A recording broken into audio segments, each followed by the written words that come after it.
Let's get started. Story number 1. I've been hiking for most of my life, and I've always felt safe in the wilderness. That changed 2 years ago. It was mid-October, the last good window for camping before winter hit hard. My plan was a 3-day solo hike through the Cascade Mountains, following a little-known trail that wound through dense forest and up to a secluded ridge with an incredible view. I had done it once before with friends, but this time I wanted the solitude. The first day went smoothly. I started early, covering about 12 miles before setting up camp near a small stream. The forest was eerily quiet, but that wasn't unusual. Most people didn't hike this far out so late in the season. I didn't mind. That night, I sat by my fire eating and watching the sky turn dark. There was no moon, just a stretch of blackness filled with stars. It was peaceful until I heard the whistle. It was faint, distant. 3 notes, rising and falling. I froze. It wasn't a bird, too deliberate, too human.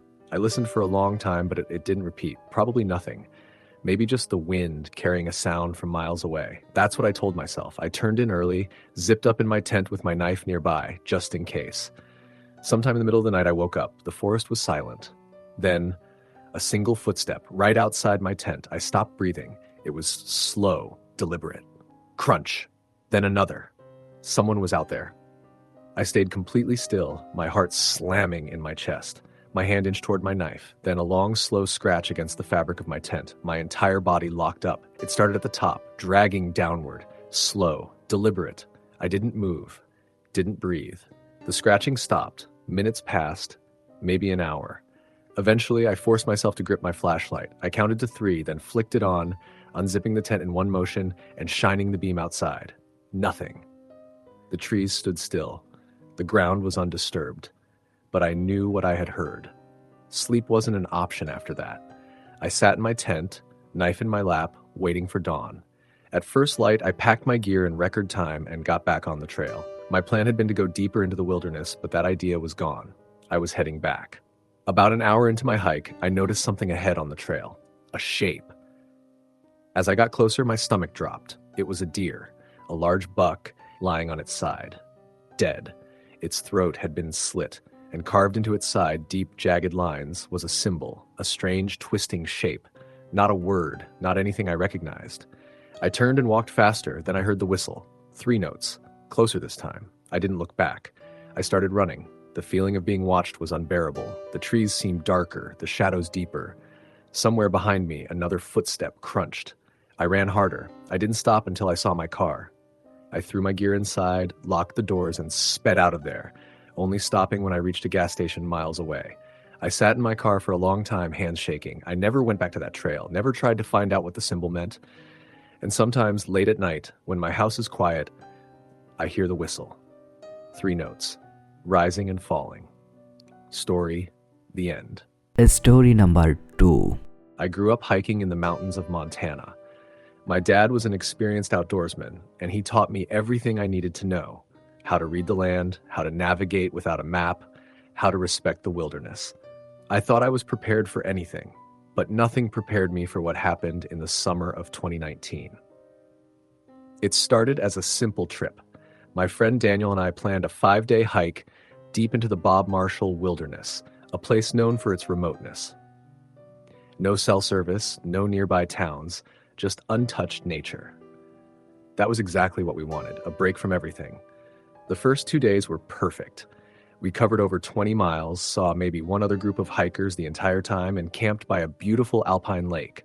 The nights were cold, but the sky was clear, and everything felt peaceful.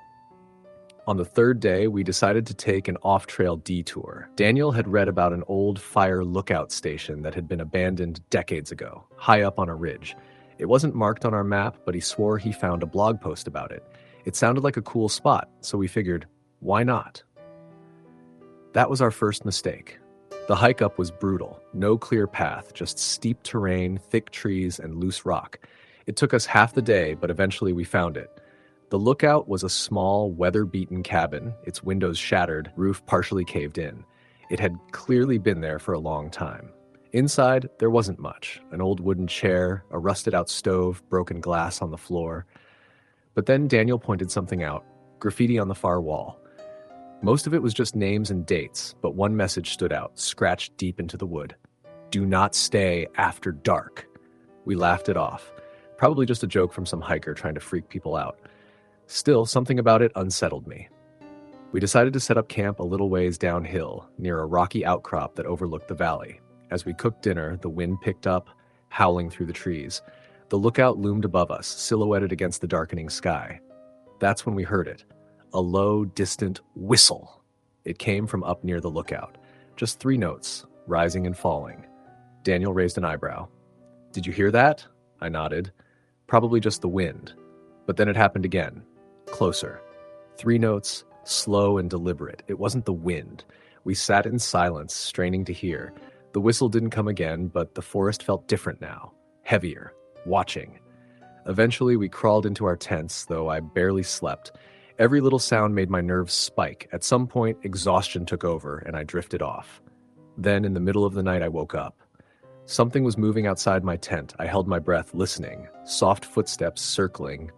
Then, a scratch against the fabric of my tent. Long, slow, deliberate.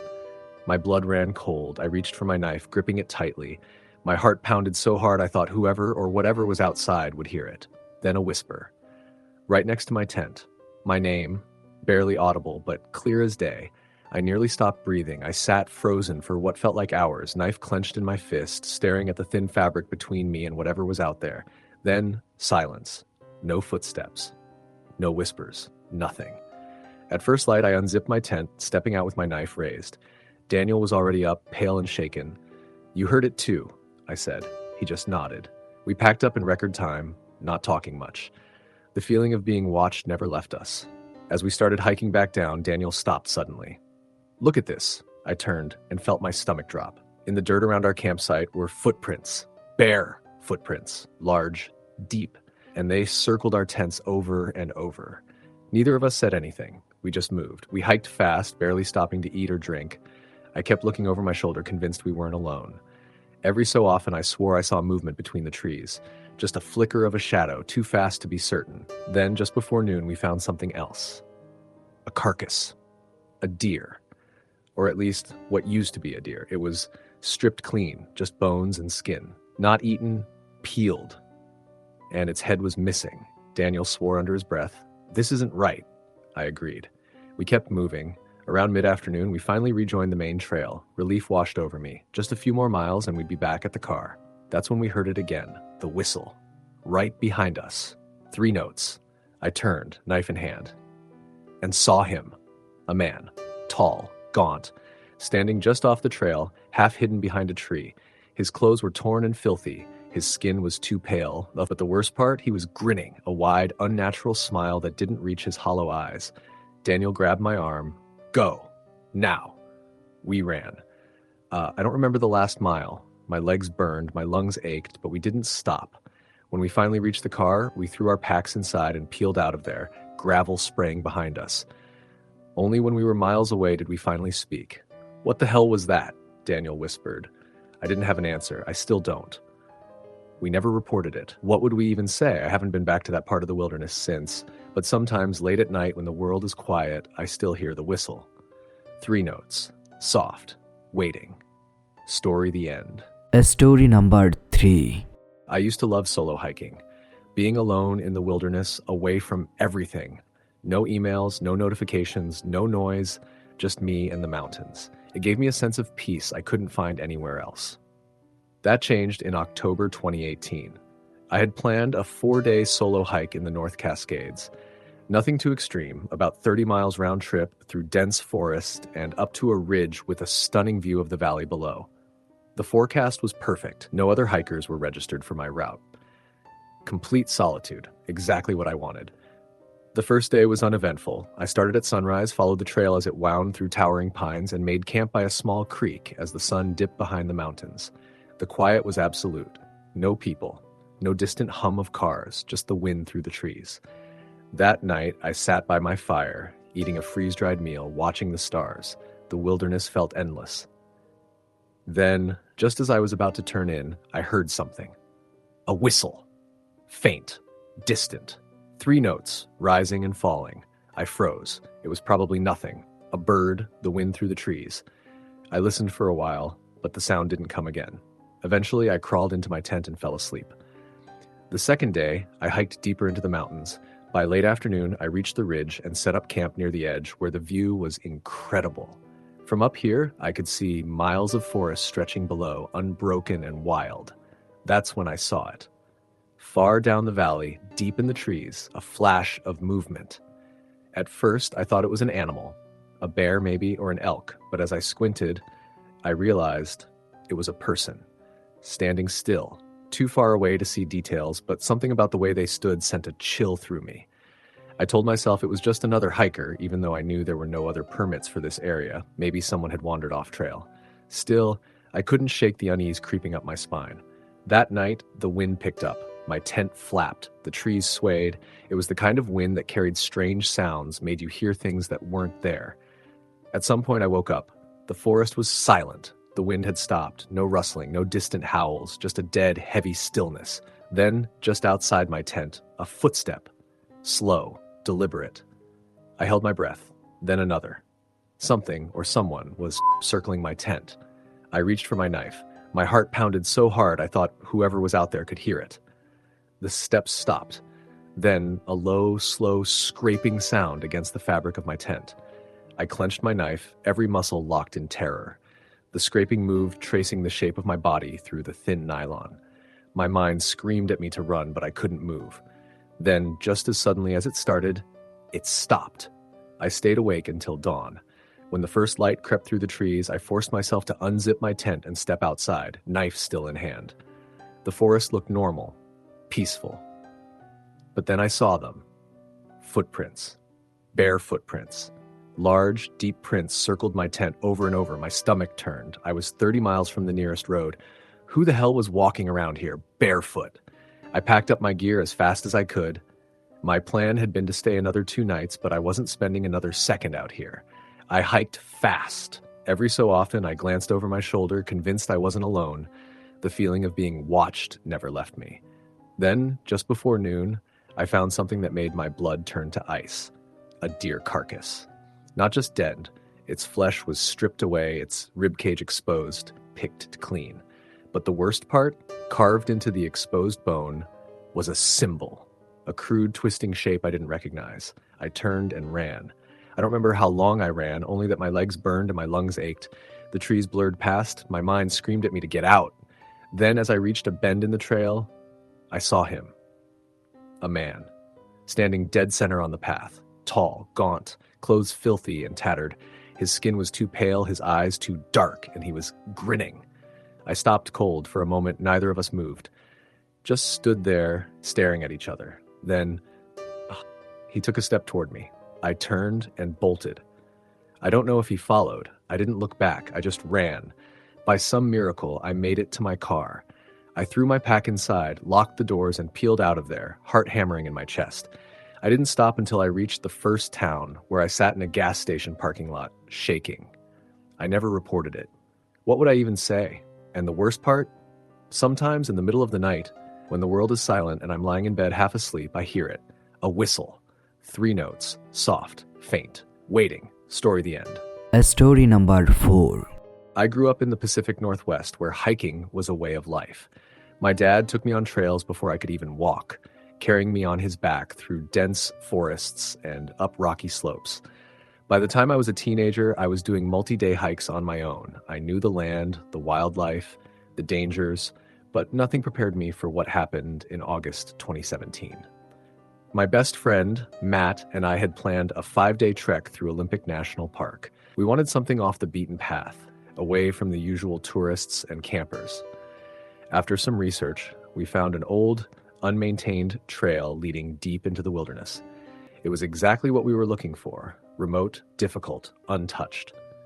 We packed light, carrying only the essentials, and set off early in the morning. The first day was perfect: thick green forests, crystal clear streams, absolute silence, except for our own footsteps. We hiked nearly 15 miles before setting up camp beside a small river. The night was cool and the sky was clear. We sat by our fire, talking about life, plans for the future, and the usual nonsense. That's when we heard it. A whistle. 3 notes, rising and falling. We both froze. It had come from the other side of the river, maybe 50 yards away.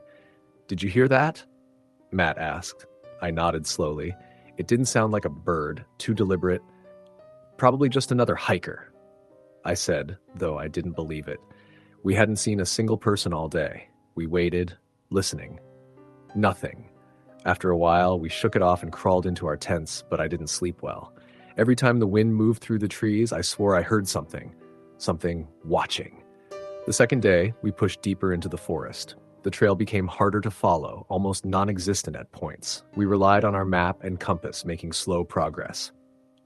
By late afternoon, we reached a ridge overlooking a wide valley. It was stunning, miles of untouched wilderness, no sign of civilization anywhere. Then I saw it. Far below, near the tree line, a figure. At first, I thought it was an animal, but as I focused, I realized it was a man, standing completely still. Too far to see details, but something about the way he stood sent a chill through me. I pointed him out to Matt. "What the hell is he doing way out here?" Matt squinted. Hunting? Hunting? No gun. No gear. We watched for a while, but the figure didn't move, just stood there facing our direction. Finally, we turned away and set up camp. We told ourselves it was nothing, just some other camper, or maybe even a trick of the light. But that night, something changed. I woke up to the sound of footsteps, slow, careful, circling our tent. I held my breath, every muscle locked in place. Then, a whisper. Low, garbled, right outside the thin fabric of my tent. I couldn't make out words, but I knew someone was there. I reached for my knife, my fingers shook as I gripped it, waiting, listening. Then, just as suddenly as it started, silence. I stayed awake until dawn. When the sun rose, I finally unzipped my tent, stepping outside, and my stomach dropped. All around our campsite were footprints. Bare footprints. Large, circling us over and over. Matt stepped out of his tent, saw the tracks, and paled. "We're leaving," he said. I nodded. We packed up in record time and got moving. We hiked fast, barely stopping to eat or drink. Every so often, I glanced over my shoulder, convinced we weren't alone. The feeling of being watched never left us. Then, just before noon, we found something that made my skin crawl. A deer carcass. Stripped completely clean, not eaten, peeled, and carved into its exposed rib cage was a symbol, a twisting, jagged shape I didn't recognize. Matt swore under his breath. "We need to move, now." We practically ran down the trail, pushing ourselves past exhaustion, but the forest felt wrong. The air was thick, heavy, like something was pressing down on us. Then, as we reached a bend in the trail, I saw him, the man from the valley, standing in the middle of the path, tall, gaunt, clothes filthy and tattered. His skin was too pale, his eyes too dark, and he was grinning. My entire body locked up. For a moment, no one moved. Just silence. Then, he took a step forward. Matt grabbed my arm. "Run." We ran. I don't remember the last few miles, just the sound of my own heartbeat, my own ragged breathing. We didn't stop until we saw my truck. We threw our gear inside, locked the doors, and peeled out of there, gravel spraying behind us. Only when we were miles away did we finally speak. "What the hell was that?" Matt whispered. I didn't have an answer. I still don't. We never reported it. What would we even say? And the worst part, sometimes late at night when everything is quiet, the whistle. 3 notes. Soft faint. Waiting. Story the end. Story number 5. I had been hiking for years, but there was one trip that changed everything. The story of that hike is something I still can't shake off. It was the fall of 2015 when I decided to take a solo hike through the Sierras. I had done the research, gotten all the proper gear, and made sure I knew the trail well. What I didn't know was that I was about to have an experience that would haunt me for the rest of my life. I had been hiking alone for about 2 days when I first noticed something wasn't quite right. The hike had been going well. The weather was perfect, clear skies, cool temperatures, and the mountain air felt crisp and invigorating. I was doing a section of the Pacific Crest Trail, which stretched from California all the way up to Canada.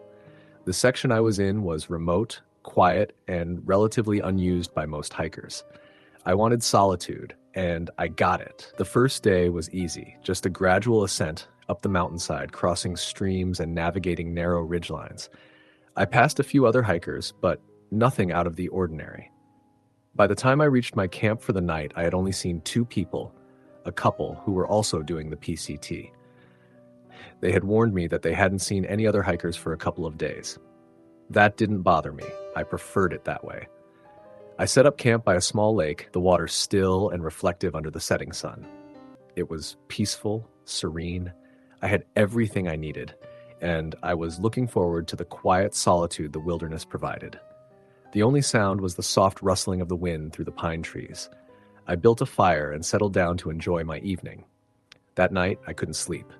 I kept hearing noises, footsteps, crunching leaves, twigs snapping, and it wasn't just the usual sounds of animals or the wind. I told myself it was probably a deer or a bear, something harmless, but there was something unsettling about the way the sounds seemed to circle around my camp. They were too deliberate, too rhythmic. I couldn't help but feel like I was being watched. I lay there for hours, listening to the sounds, and eventually I managed to fall asleep, exhausted from the day's hike. The next day was uneventful, at least at first. I continued on the trail, crossing through more rugged terrain. By late afternoon, I came to a clearing. The trail I was following started to narrow, and the forest seemed to close in around me. The landscape changed. The trees here were older, taller, and the air grew colder, damp with the scent of moss and wet earth. At the edge of the clearing, I spotted something unusual. A small cabin, its walls weathered and decayed, sat tucked away behind a thick layer of trees. It wasn't on any of my maps, and it certainly wasn't a marked structure. I was curious but cautious. Who would build a cabin this far out? It didn't seem like a place anyone would want to live. Still, my instincts told me to check it out. I made my way toward the cabin, careful not to make too much noise. The door hung loosely on its hinges, and the windows were shattered, the glass long gone. It looked abandoned, but there was something about it that made me hesitant to go inside. The air felt thick, almost oppressive, as if the cabin was a part of the forest, an extension of the wilderness itself. I peered inside through the broken windows. It was bare, except for a small, dusty chair in the corner.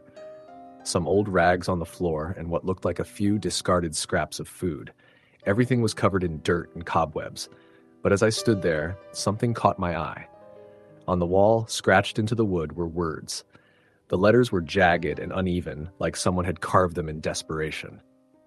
"Don't stay after dark." The message was simple, but its tone sent a chill down my spine. What had happened here? Why would someone leave such a message? I couldn't shake the feeling that I was being warned, as if the wilderness itself was trying to tell me something. But curiosity got the better of me. I couldn't resist. I walked around the cabin, inspecting the rest of the structure, but found nothing else of note. Still, the hairs on the back of my neck stood up. Something felt wrong. I took a deep breath and turned to leave. As I stepped back onto the trail, I glanced over my shoulder at the cabin. That's when I saw it. A figure, standing just outside the doorway. It was too far to make out any details, but I could see the silhouette of someone or something, standing there, staring in my direction. I froze, my heart pounding in my chest.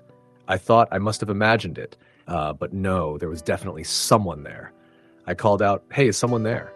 There was no response. The figure didn't move. I felt a cold shiver run through me. Something wasn't right.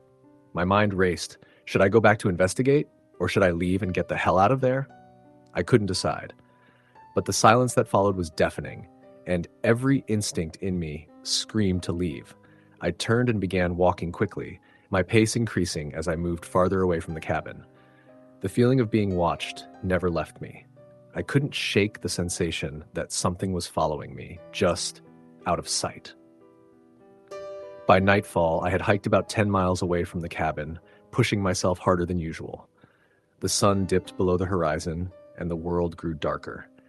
I set up camp in a small clearing, but I couldn't bring myself to relax. My eyes constantly flicked to the tree line, and every snap of a twig or rustle of leaves made my heart race. That night, the feeling of being followed intensified. I woke up several times, certain I had heard footsteps near my tent. I heard whispers, faint and unintelligible, but they were there. The wind had died down, and the forest felt completely still, too still. Around midnight, I heard it again. The same whistle I had heard back at the lake the first night. It was faint, distant, but unmistakable. 3 notes, rising and falling, just like before. I lay there, frozen, trying to convince myself it was nothing. But deep down, I knew something was terribly wrong. The next morning, I packed up my gear in a hurry and hit the trail again. I didn't want to stay any longer than necessary.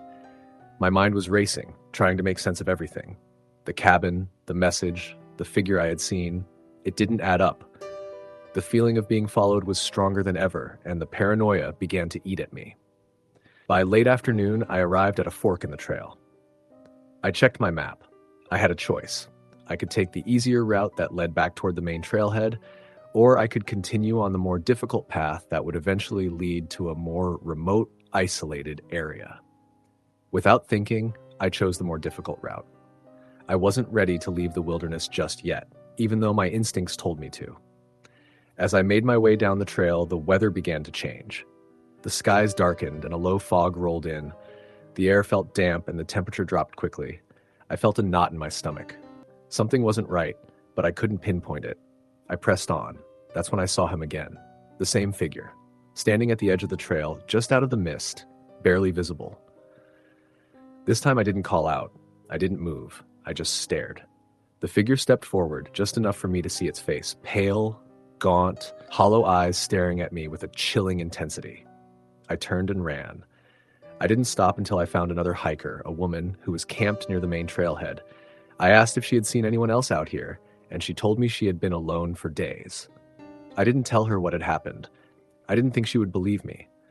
When I finally made it to my car, I drove away without looking back. The wilderness, the trail, the strange figure, it was all behind me. But I knew one thing for certain: I would never go back. And even now, years later, every time I step into the woods, I can't shake the feeling that I'm being watched. The whistle, the figure, the message. I will never forget that trip. Story the end. Story number 6. I'd been hiking solo for years, all around the US and abroad, but there was something about the desert Southwest that kept pulling me back. The wide, barren landscapes, the feeling of isolation, and the raw beauty of the desert. Everything about it felt right to me. By 2018, I had already done some of the more popular hikes in Arizona, like the Grand Canyon and Sedona's Red Rocks. This time, though, I decided to do something a little more remote, something not on the usual tourist route. I had planned to hike the Paria Canyon in southern Utah, a 38-mile stretch of rugged, otherworldly terrain. The canyon was remote, beautiful, and eerie. The kind of place where if you didn't know exactly what you were doing, it would be easy to get lost or disoriented. Perfect for what I was looking for: solitude and a challenge. I was well prepared, of course. I knew the desert well, so I had everything I needed: water, food, a map, a compass, and a satellite phone just in case. I also made sure to register at the trailhead before starting the hike. I'd read a lot of accounts online about people getting lost in the canyon, but I figured that was just the typical tourist carelessness. I'd been in enough remote places to trust my instincts. The first day was great. The canyon walls were high, casting shadows over the valley floor. The orange, red, and purple hues of the rock formations were breathtaking in the early morning light. I hiked for hours without encountering another soul. There was a peace to the desert, a quiet that felt alive, almost like it was breathing with me. The only sounds were my boots on the dusty trail, the wind moving through the sagebrush, and the occasional call of a bird of prey soaring overhead. I set up camp as the sun began to dip below the horizon. The view was magnificent, long, sweeping views of the canyon stretching out before me. As night descended, the air turned cold and the stars came out in full force. I lay in my sleeping bag, watching the stars flicker like diamonds in the dark. That night, though, I woke up to the sound of something that didn't belong. At first, I thought it was the wind, but the sound was rhythmic, almost like footsteps. Someone was walking through the brush, not far from my camp. I sat up, heart pounding.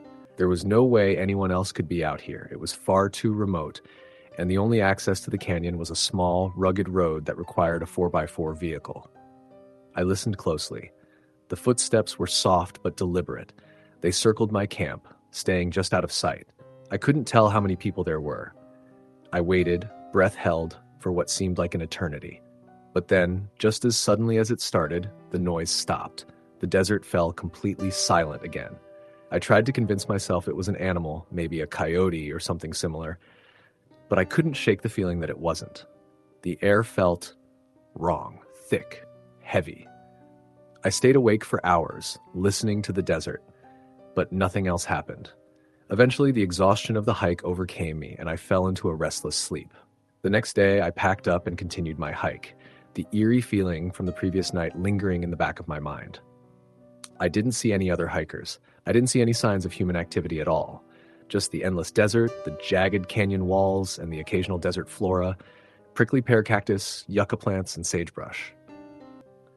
By the afternoon, I'd hiked deeper into the canyon. The terrain was more challenging now, narrow paths winding between the towering rock faces, patches of loose gravel, and areas where the trail was barely visible. But the landscape was stunning. I was completely alone. Or so I thought. That's when I saw it. A small clearing just off the trail, barely noticeable unless you were looking closely. But as soon as I spotted it, I knew something was wrong. There, in the middle of the clearing, was an old, abandoned campsite. The fire pit was still intact, surrounded by rocks.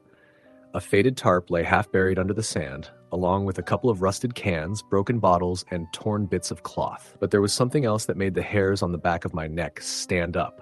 A handwritten sign nailed to one of the nearby trees. The sign read, "Get out before dark. It's not safe here." I stared at the sign for a long time, my mind racing. Who had left this? Why had they left it? The words felt like a warning, but there was something off about the whole thing. The handwriting was shaky, uneven, almost frantic. I took a deep breath, my heart hammering in my chest, and decided to keep moving. It wasn't my first time in an isolated place, and I knew that panic could make things worse. But the further I went into the canyon, the more that feeling of unease grew. It felt as if the desert itself was trying to push me out, like something out there was watching me, waiting. By late afternoon, I reached a narrow gorge between two massive rock walls. The trail became harder to follow, the path unclear. It wasn't long before I realized I was lost. There was no sign of the trail anymore. The canyon seemed to twist in on itself, with no obvious way forward. I stopped, pulled out my map, and tried to orient myself. That's when I noticed something strange, a set of footprints. They were fresh, too. They weren't mine.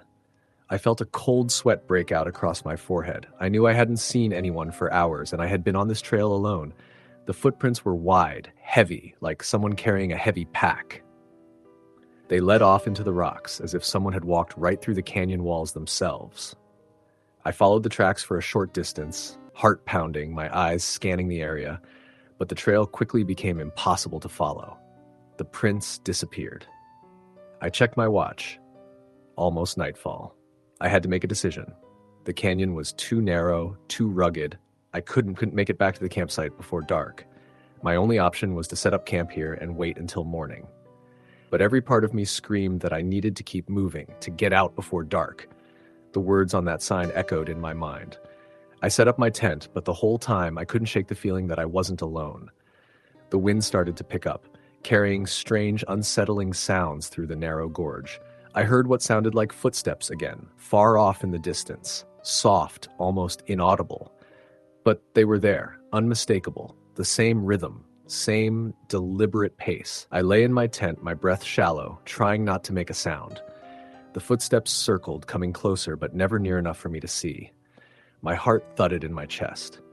Then I heard a voice. It was faint, almost like a whisper carried on the wind. But I could make out the words, "Leave now, before it's too late." The voice sounded like it was coming from just outside my tent. My breath caught in my throat. There was no way anyone could have gotten that close without me noticing. I knew I had to get out of there. It was no longer a choice. I grabbed my gear and fled, running through the gorge in the dark. My feet slipped on the rocks, and my breath came in ragged gasps. I had no idea where I was going. I just had to get away from the voice. The footsteps followed me. I could hear them, closer now, but I didn't dare stop to look back. I ran until I reached the edge of the canyon where the terrain flattened out. I could see the faint outline of my camp in the distance, and I collapsed in the sand, gasping for air. I didn't sleep that night. In the morning, I packed up and hiked out of the canyon as quickly as I could. I didn't look back. The entire way, I felt like I was being followed, though when I turned around, there was no one there. The footprints I had seen earlier were gone, and the trail was clear again. I made it back to my car by late afternoon. The wilderness, the beauty, the isolation, I had always loved it, but after that experience, I couldn't bear to return. I had no idea who or what was out there in the desert. The strange warning signs, the whispers, the footsteps, it all felt too much like something real. Something that had been there long before I ever set foot in the canyon. To this day, I've never returned to Paria Canyon. And every time I go hiking in the desert, I can't shake the feeling that something is watching me from the rocks, waiting for me to make a mistake. Story, the end. Story number 7. It was late spring when I decided to hike the Lost Coast Trail in Northern California. I had heard a lot about it, a wild, rugged, and isolated stretch of coastline that few people dared to tackle. Most hikers who attempt it don't finish, and those who do are often seasoned veterans with experience in navigating through tough terrain. But I wasn't new to hiking. I had hiked solo in the Cascades, the Sierras, and even the Appalachian Trail, but there was something about the Lost Coast that drew me in. The remoteness, the untamed wilderness, and the idea of being entirely alone for days. It was the challenge I was looking for. I packed all the gear I thought I might need for the 5-day trek, including extra water filtration devices, a reliable compass, and a satellite phone. I also had a hammock for camping, a lightweight tarp, and enough food to last the whole trip. The trailhead was tucked away in a dense forest and led straight into the wild, untouched coastline, so it took a bit of maneuvering just to get to the start. There were no signs of civilization out there, just me, the wilderness, and the unknown. The first few days went as expected. Solitude, a little discomfort from the tough trails, but nothing too unsettling. The trail twisted and turned along the cliffs, leading me down to a rocky beach where the only sound was the rhythmic crash of the Pacific waves. It was beautiful and peaceful. I hardly passed anyone, and when I did, it was usually someone on their way back from a day hike. The isolation was calming at first, but the longer I stayed in the wilderness, the more the sense of being disconnected from everything grew, like I was disappearing into the land itself. On the third day, I found myself in a particularly desolate stretch of the trail. The fog rolled in heavy, casting everything in an eerie light. I could barely see 10 feet in front of me, but I continued forward, relying on my map and compass to guide me. The trail here was even less defined, more overgrown and difficult to follow, so I had to keep my wits about me to avoid wandering off track. My heart started pounding faster as I walked further into the thickening mist. It felt like the fog was swallowing me whole, isolating me from everything, and for the first time on this journey, I felt vulnerable. I reached a small cove with a stream, and the moment I saw it, I knew I had to stop and take a break. I was getting too tired and the fog was not letting up. I set up camp near the stream, but it felt strange. The place was too quiet, the silence too deep. There were no birds, no sounds of animals moving through the brush, just the constant, muffled roar of the ocean in the distance. I told myself I was just being paranoid, that the fog and the isolation were playing tricks on my mind. I sat by the fire, cooking some food, and tried to relax, but as the night wore on, a sense of unease crept over me. Every few minutes I would hear a noise, a twig snapping, leaves rustling, but I couldn't find the source. It wasn't the sound of animals. No, this was something different. I tried to ignore it at first, thinking it was just the wind. But the wind had died down by this point, and whatever was making the noise was definitely human-like in its rhythm. It wasn't until I heard the distinct sound of footsteps, slow, deliberate crunching through the dry leaves, that I realized something was wrong. My blood went cold and my breath caught in my throat. There was someone out there. Not a bear, not a coyote, but a person. I quickly grabbed my flashlight, scanning the area around my camp. Nothing. The fog made everything look so far away, like the land was stretching and closing in on itself. The footsteps stopped as soon as I shined the light in that direction, but I didn't move. My heart was racing and I was too afraid to speak or even make a sound. I sat there for what felt like hours, listening for any further movement. But the only thing I could hear was the eerie silence again, interrupted only by the occasional crash of the waves. I tried to convince myself that it was just my imagination running wild, that it was all just the fog messing with my mind, but in my gut, I knew something wasn't right. I had been hiking for days without encountering anyone, and now, on this remote stretch of the trail, I was hearing footsteps. Eventually, I decided to check my gear one last time and get some sleep. I didn't feel safe, but I was too exhausted to keep my eyes open any longer. I had hiked long miles that day, and I needed rest. The moment I closed my eyes, though, the noises returned. This time, they were closer. Someone was out there, and they were getting closer. The footsteps weren't just wandering anymore, they were coming directly toward me. I couldn't ignore it any longer. My instincts screamed at me to leave, but the thought of hiking back through the fog in the middle of the night was terrifying. I grabbed my backpack, shoved my flashlight into the pocket, and carefully began to unpitch my hammock. Just as I was about to gather everything and run, I saw a figure emerging from the fog. It was a man, disheveled, ragged-looking, his clothes tattered as if they'd been through a lot. He stood at the edge of the camp, staring at me through the fog, his face obscured by the mist. I froze, not knowing whether to run or stay. The figure didn't move. He just stood there, watching me. I couldn't make out his eyes, but I could feel his gaze burning through me, almost like he was waiting for something.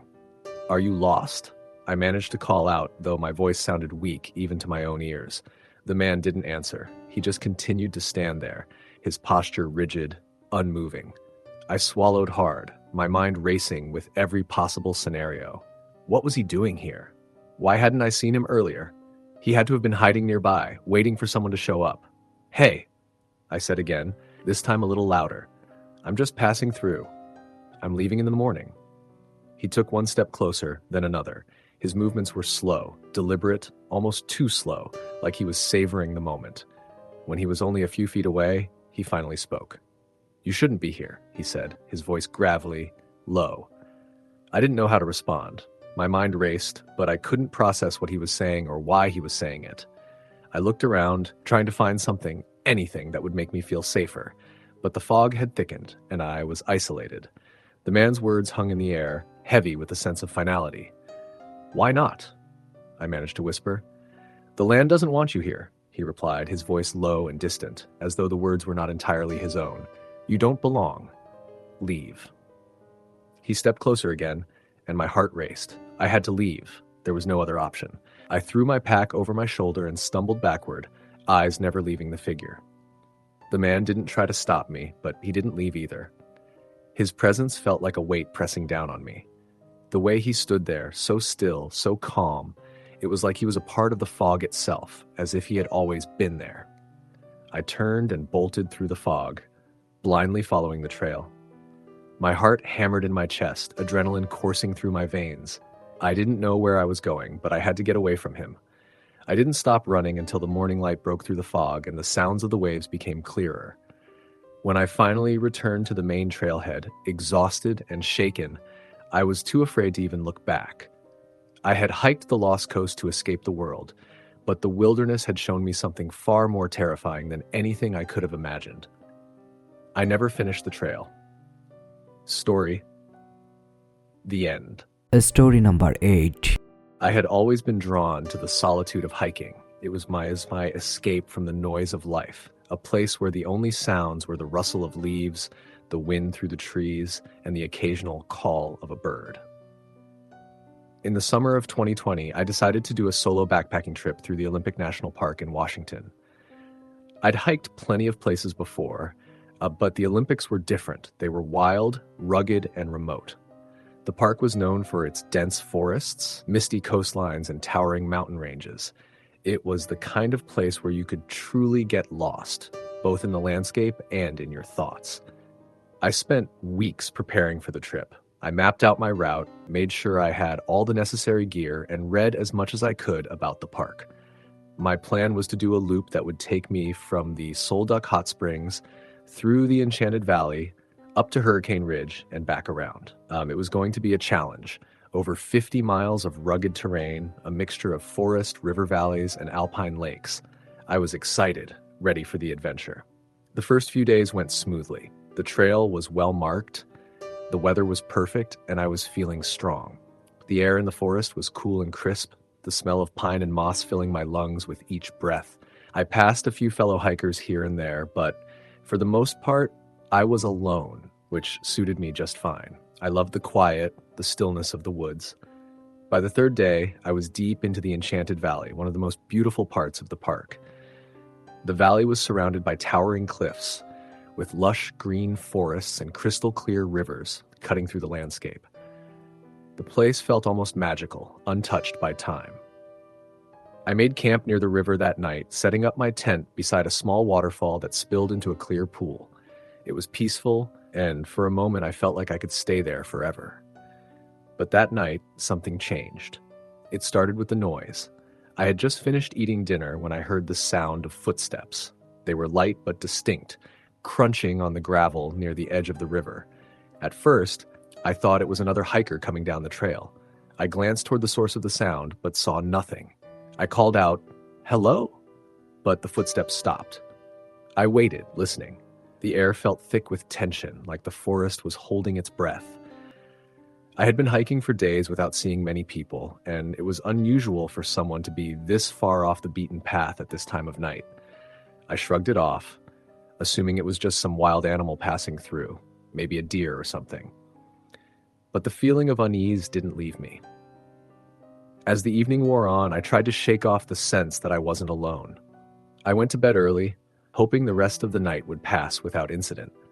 But sleep wouldn't come easily. Every time I started to drift off, I heard the footsteps again. They were slower this time, more deliberate, as if someone was carefully approaching my camp. My heart began to race, and I gripped the flashlight tightly in my hand. I lay in my tent, holding my breath, trying to hear more clearly, but the footsteps never came closer. Then, just as I was about to drift off, I heard a voice. It was faint at first, so faint that I wasn't sure if I had imagined it. But then it came again, a soft whisper from just beyond the reach of my campfire's light. The voice was low and muffled, like it was speaking from behind a thick wall. I couldn't make out the words, but the tone was unmistakable. It was calling to me. I was frozen with fear. My mind raced, trying to make sense of what was happening. Was it another hiker? Was it someone who had gotten lost? Or was it something else entirely? I lay in my tent, motionless, waiting for the voice to come again, but it didn't. I tried to shake it off, but the feeling of being watched never left me. The night passed in uneasy silence, and when the first light of dawn broke through the trees, I packed up quickly and continued on my hike. I didn't want to linger in that spot any longer than necessary. The rest of the day was uneventful, but I couldn't stop thinking about what had happened. The voice, the footsteps, everything felt wrong. I kept glancing over my shoulder, but the woods remained still, the trees silent. I pushed forward, determined to complete the loop and finish my hike, but the unease continued to gnaw at me. By the time I reached my next campsite, I was exhausted, physically and mentally. The day had been long, and I was relieved to set up camp and rest. But as soon as the sun began to set, I felt it again, the sensation of being watched. This time it was more intense, like a presence in the air, something close enough to touch. I had been in the wilderness enough times to know that the forest could play tricks on your mind. But this felt different. I knew something was out there. I could feel it in my bones. I tried to ignore it, focusing on setting up my tent and making dinner, but the footsteps were back. This time, they were unmistakable. There was no mistaking the someone walking just beyond the tree line. The footsteps were slow, measured, like someone was deliberately trying to stay hidden.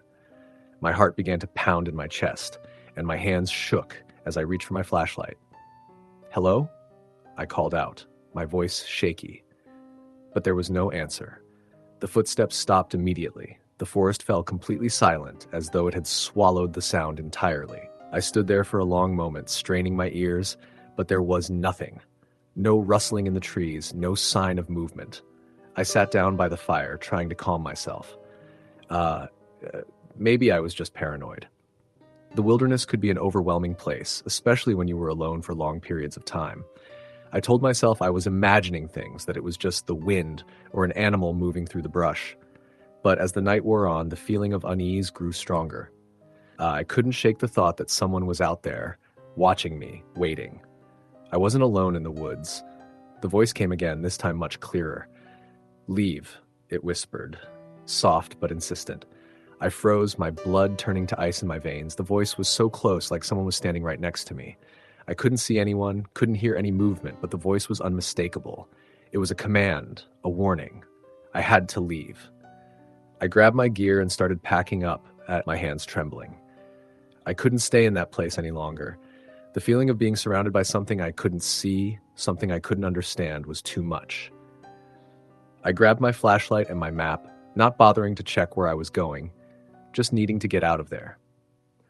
I hiked through the dark, the only sound the crunch of my boots on the forest floor. I didn't know how far I had gone or where I was heading, but I kept moving, my mind racing with fear. I had no idea what I was running from, but I couldn't stop. The voice echoed in my head, and the feeling of eyes on me never left. Hours passed, and I found myself at the edge of the park, near the trailhead where I had started. I was shaking, exhausted, and terrified.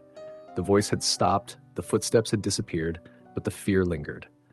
The next day, I returned to civilization, shaken and drained, with no explanation for what had happened. I couldn't bring myself to tell anyone what I'd experienced, because part of me still didn't believe it myself. The trail had been so peaceful and beautiful at first, but something in those woods had changed me. I never went back to the Olympic National Park after that. I couldn't bring myself to return to the place that had felt so alive yet so unsettling. There were too many things I couldn't explain, too many things I didn't want to know. And every now and then, when I'm out hiking in the wilderness, I still hear the voice in my mind warning me, leave. Story the end. Story number 9. I had hiked many trails before, but this one was different. The Joshua Tree National Park in Southern California, with its otherworldly landscape and stark beauty, was calling my name. I'd heard stories about the park's strange atmosphere, the unrelenting sun, and the way the desert seemed to swallow people whole. But I thought I was prepared for it. I had all the right gear: water, extra food, a map, and my trusty compass. I wasn't new to long hikes, especially solo hikes, and I had hiked in much more remote areas before. So when I decided to tackle the 22-mile loop through the desert, I figured it would be just another adventure. I arrived at the park early in the morning, just as the first light of dawn painted the sky a pale pink. The air was already warm, but not unbearable. The desert had an eerily quiet feel to it, as though it was holding its breath. I started off along the trail, eager to begin. The landscape stretched out before me, dotted with the iconic Joshua trees, twisted and gnarled like something out of a dream.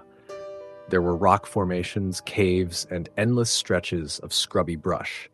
It was beautiful in a desolate way. The first few hours were uneventful. The trail was easy to follow, and I made good time. I passed a few hikers along the way, but they were mostly going in the opposite direction, and by mid-morning, I was completely alone. The sun had climbed higher in the sky, and the desert heat was starting to become oppressive. I stopped at a small rock outcrop to take a break, drinking some water and trying to cool off. I had packed plenty of food and supplies, and I was confident I would make it to the halfway point before noon, where I'd find a shady spot to rest. But as I started up the trail again, I began to notice something strange. The further I went, the quieter the desert seemed. There were no birds, no insects, no sounds of animals at all. It was unnerving. Even the wind, which usually picks up in the desert by midday, seemed absent. The only sound was the crunch of my boots on the gravel and the occasional rustle of dry brush in the distance. I pressed on, but the eerie silence started to weigh on me. I had the nagging feeling that I wasn't alone, that something was out there. But every time I stopped to listen, I couldn't hear anything except my own breathing. I pushed the thought from my mind. It was just the isolation of the desert messing with my head. After all, the place was vast and empty, and I was just a speck in its immense expanse. Around noon, I reached a dry creek bed where I decided to stop for a longer rest. I found a shady spot under a large boulder and sat down, taking a moment to enjoy the solitude. I pulled out my map and double-checked my route, planning my next move. The wind was still absent, and the heat was starting to take its toll. I had been hiking for hours and decided it was time to eat something to refuel. As I ate, I felt the hairs on the back of my neck stand up. It was the strangest sensation, as though someone was watching me. I looked around, but I couldn't see anyone or anything. Just the endless desert stretching out in all directions. I shook my head, trying to ignore the feeling. It was just my mind playing tricks on me, I thought. The isolation was making me paranoid, but the feeling wouldn't go away. It was as if the land itself was alive, watching, waiting for something. After resting for a while, I packed up and continued on my way. I tried to push the unease out of my mind, but it lingered, like a shadow that wouldn't leave. The trail wound through more rock formations, and I found myself walking between towering cliffs that blocked out most of the sun, casting long shadows on the ground. The temperature dropped slightly, but the silence was even more pronounced in this part of the desert. There were no signs of life, no animals, no birds, not even a breeze. The air felt thick, like it was pressing in on me. I came to a narrow pass between two large rocks and was about to step through when I heard it. A faint, rhythmic sound, like footsteps coming from behind me. I stopped dead in my tracks. My heart raced. I turned around, expecting to see another hiker or maybe a group of them, but there was no one there, just the empty trail behind me. I stood there for a moment, listening. The sounds stopped as soon as I turned around, but I could still feel the hairs on my neck standing up. I was starting to get frustrated with myself. "Get it together," I muttered aloud. "It's just the desert, you're fine." But the feeling of being watched was getting stronger, and I couldn't shake it. I hurried through the narrow pass and tried to put some distance between myself and the strange sensation. The rest of the day passed in a blur. The silence grew heavier, more oppressive. I stopped at a small rock formation to rest and drink more water, but as soon as I sat down, I heard it again. Footsteps, slow and deliberate, crunching on the rocks behind me. I spun around, but once again, there was no one there. The trail was completely empty. My pulse quickened, and I felt a cold sweat break out on my skin. It wasn't the heat. It was something else. I couldn't explain it, but the air felt wrong, as though it was charged with something I couldn't see. I grabbed my flashlight, even though it was still daylight, and scanned the area around me. Nothing. No one. Just the rocks, the dust, and the endless desert. I didn't know what to do. The rational part of me told me to keep going, that it was just my imagination getting the better of me. But the rest of me, the part that had been feeling so uncomfortable for hours, wanted to turn around and head back to the trailhead. I stood there for a long time, staring into the empty desert, trying to make sense of what was happening. As the day wore on, the sun began to set, and the temperature dropped quickly. I had planned to camp for the night at a designated campsite, but my unease was growing by the minute. I couldn't shake the feeling that I wasn't alone out there, that someone or something was following me. My flashlight flickered as I turned it on, casting long shadows across the rocks. The desert was bathed in an eerie golden light, and the silence was so complete that I could hear my own heartbeat.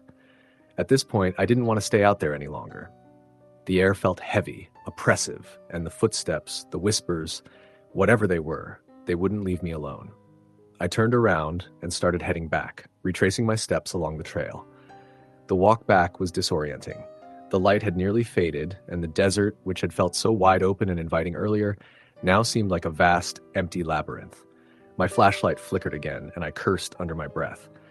I kept my pace quick, but the footsteps, those same slow, deliberate footsteps, kept coming. They were right behind me, closer than before. I could hear them with every step I took, like someone was following me, mimicking my movements. I wanted to scream, to run, but the rational part of me told me to keep walking, that I would make it back to the trailhead if I just kept moving. But no matter how fast I walked, the footsteps remained just behind me, never speeding up, never stopping. It wasn't until I reached the trailhead that the footsteps stopped. I turned around, expecting to see someone finally catch up to me, but there was no one. No hiker, no person.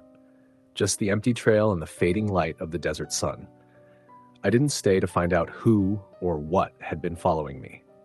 I packed up my gear as fast as I could and drove away, not looking back. To this day, I still don't know what happened out there in the desert, but I do know one thing. I've never been back to Joshua Tree, and I never will. Story, the end.